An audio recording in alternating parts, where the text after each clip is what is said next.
जब श्री राम को 14 साल के वनवास का आदेश दिया जाता है तो श्री राम के साथ साथ लक्ष्मण भी जाने को तैयार हो जाते हैं। माता सीता भी तैयार हो जाती है। पूरे राजमहल में बात फैल जाती है कि अभी अभी शादी हुई, वो राजवधू है, एक राजमहल से आई थी दूसरे राजमहल में और अब यहाँ से बन जा रही है, गलत बात है। सब दशरथ को समझाते हैं कि नहीं, सीता जी को रोकिए, उनको यही रुकना चाहिए। तो दशरथ सीता से क्या कहते हैं, सीता राम से क्या कहते हैं और राम से दशरथ से क्या कहते हैं, ये सुनिए। जब सीता संग चली राघव के, सबने यही विचार किया, रघुकुल की वधू रहे वन में, ना हो ये यही सुझाव दिया। बोले दशरथ के जनक नंदन, राघव संग वन ना जाओ तुम रानी हो, तुम यही रहो, महलों का मान बढ़ाओ। सीता ने जोड़े हाथ, पिता के सम्मुख उन्हें प्रणाम किया, फिर चरणों पर माथे को रख कोमल स्वर में संवाद किया, ये परम कैसा जीवन मेरा राघव जब सूखी रोटी खाएंगे, क्या ठाट बाट जब ये जाकर धरती पर शयन लगाएंगे। किस खातिर रुकूं मैं महलों में, जब राघव साथ नहीं होंगे। मेरे दिन रात तो होंगे पर राघव तो पास नहीं होंगे। मुझे क्षमा करें लेकिन मेरा आधार ही मेरे साथ नहीं।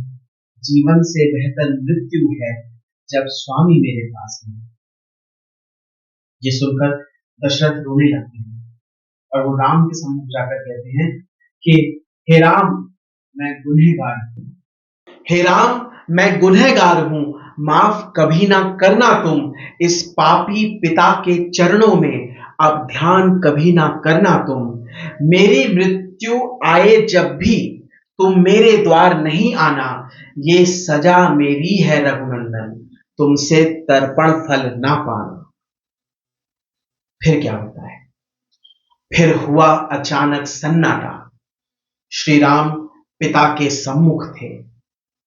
फिर हुआ अचानक सन्नाटा, श्री राम पिता के सम्मुख थे। बोले भगवान ना रो, ना कोई पिता बिना करो, मैं वचन निभाने जाऊंगा, अपने कुल पर अभिमान करो।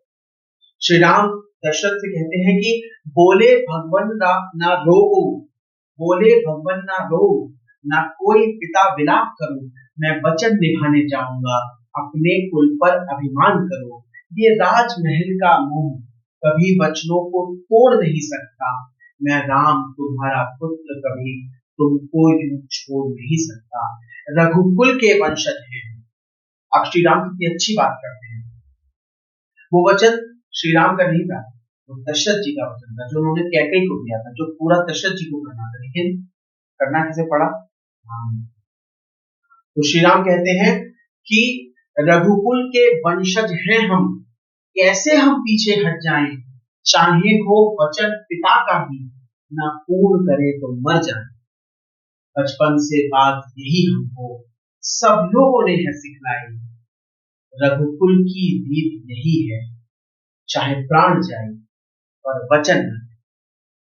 शुक्रिया। श्री राम को समर्पित कविता आपको अच्छी लगी हो शेयर कीजिए।